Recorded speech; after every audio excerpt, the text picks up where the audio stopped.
بسم اللہ الرحمن الرحیم ان ابراہیم کان امۃ قانتا للہ حنیفا ولم یک من المشرکین شاکرا لانعمہ اجتباہ وہداہ الی صراط مستقیم وآتیناہ فی الدنیا حسنہ وانہ فی الآخرۃ لمن الصالحین ثم اوحینا الیک ان اتبع ملۃ ابراہیم حنیفا وما کان من المشرکین انما جعل السبت علی الذین اختلفوا فیہ وان ربک لیحکم بینہم یوم القیامۃ فیما کانوا فیہ یختلفون صدق اللہ العظیم۔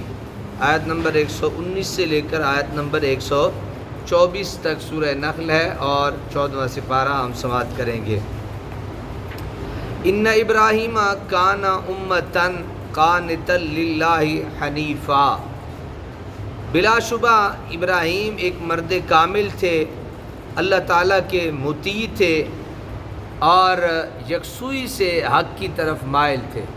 حضرت ابراہیم خلیل اللہ علیہ السلام کی شان کو بیان کیا جا رہا ہے کہ حضرت خلیل اللہ جس کو اللہ تعالیٰ نے مقام خلت عطا فرمایا ہے، خلیل بنایا ہے، کوئی عام آدمی نہیں تھا کہ اس کو اتنا بڑا اونچا مقام دے دیا، بلکہ فرمایا ان ابراہیم کانا امتن، ایک پورے مرد کامل تھے، یعنی پوری جتنے بھی قوم اور امت کے خوبیاں اور کمال ہوتی ہیں وہ حضرت ابراہیم میں موجود تھے۔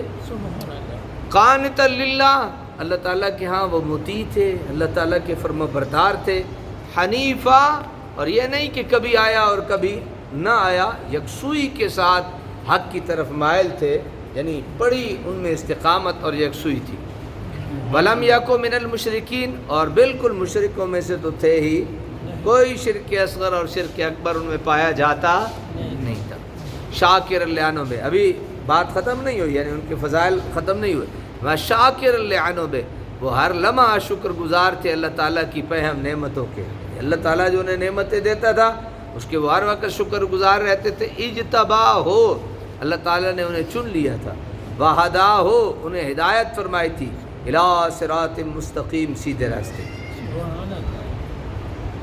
نگاہ بلند سخن دل نواز جاں پرسوز، یہی ہے رخت سفر میر کارواں بننے کے لیے۔ اگر چیزیں ہوں گی تو میر کارواں بندہ بن سکتا ہے، پھر سردار بن سکتا ہے، پھر اتنی شان اللہ تعالیٰ اسے نصیب فرماتا ہے۔ وآتیناہ فی الدنیا حسنہ، اور ہم نے مرحمت فرمائی انہیں دنیا میں ہر طرح کی بھلائی۔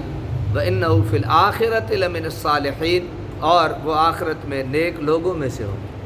اللہ تعالیٰ نے دنیا میں انہیں ہر طرح کی بھلائی عطا فرمائی اور آخرت میں وہ نیکوں میں سے بھی ہوں۔ ثُمَّ أَوْحَيْنَا إِلَيْكَ، پھر ہم نے وہی فرمائی اے حبیب آپ کی طرف کہ پیروی کرو، أَنِ اتَّبِعْ مِلَّةَ إِبْرَاهِيمَ حَنِيفًا، کہ ملت ابراہیم کی، حنیفہ جو یکسوئی سے حق کی طرف مائل تھا، وَمَا كَانَ مِنَ الْمُشْرِكِينَ، اور وہ مشرکوں میں سے نہیں تھا۔ إِنَّمَا جُعِلَ السَّبْتُ، صرف ان لوگوں پر سنیچر یعنی ہفتہ کی پابندی تھی، علی الذین اختلفوا فیہ، جنہوں نے اختلاف کیا تھا اس میں، وَإِنَّ رَبَّكَ لَيَحْكُمُ بَيْنَهُمْ، اور بلا شبہ آپ کا رب فیصلہ فرمائے گا ان کے درمیان، یوم القیامہ، قیامت کے دن، فیما کانوا فیہ یختلفون، ان امور کے متعلق جن میں وہ اختلاف کیا کرتے تھے۔ ہر چیز کا فیصلہ کرنے والی ذات کس کی ہے؟ اللہ تعالیٰ کی ہے۔ اور یہ حضرت ابراہیم علیہ نبینا وعلیہم الصلاۃ والتسلیم کی وہ خوبیاں، وہ کمالات تھے جو اللہ تعالیٰ نے ہمارے سامنے بیان فرما دیے ہیں۔ اللہ عمل کی توفیق عطا فرمائے۔